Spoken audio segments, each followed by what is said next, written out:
I was diagnosed a few short weeks after the birth of my second child. I had felt a lump during my pregnancy. Just hearing those official words like chemo, a port, you're going to lose your hair, then surgery, then radiation. This was just so much information. In the beginning, it was especially hard because it was like bad news after bad news. But I feel like recently it's been a lot of positive, especially with Dr. Zanicki's team. I'll tell you what, saved my life, Dr. Zanicki and his team. We've opened our trials to stage 1, 2, 3, and with special exemptions, we've actually treated patients with stage 4 as well. I hate the word survivor, like you're a survivor. Does anybody want to be a survivor? Like, no, I want to live life. And that's what Dr. Zanicki is able to give here, right? The opportunity for living life without the harsh chemicals of chemotherapy. It kind of makes all of the study and all of the sacrifice and all of the work seem phenomenally worthwhile when you can see this therapy changing for the better the lives of patients with advanced cancer. It worked so well. I mean, it was just like every single week it was shrinking. The day of the last injection, it was hard to find a clear image. And clinical trial coordinator's like, did we just cure your cancer? And she takes off running to find Dr. Zanicki.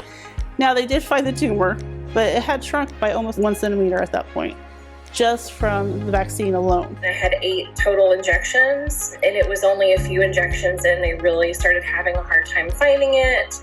And by the last one, I'm not even sure it was there at all. On my last injection, Dr. Zanicki said that they didn't even see the mass on the CAT scan or an ultrasound, and they only knew that it was there from like the biopsy cells. Once I got finished with the trial, it went from an 11 centimeters to a 2.5.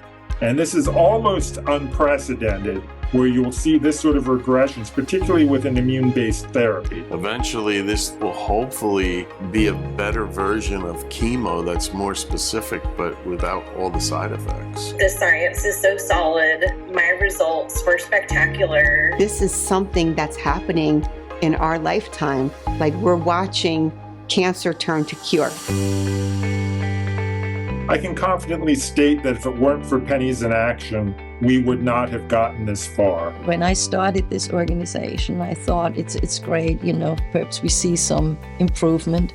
Never in a million years did I think that I will see the end of cancer in my lifetime. In my business, we see a lot of charitable events that justify a lot of support. This is the one that gets the biggest bang for the buck in the quickest way on the front line. Dr. Zanicki doesn't want to just see a patient do surgery.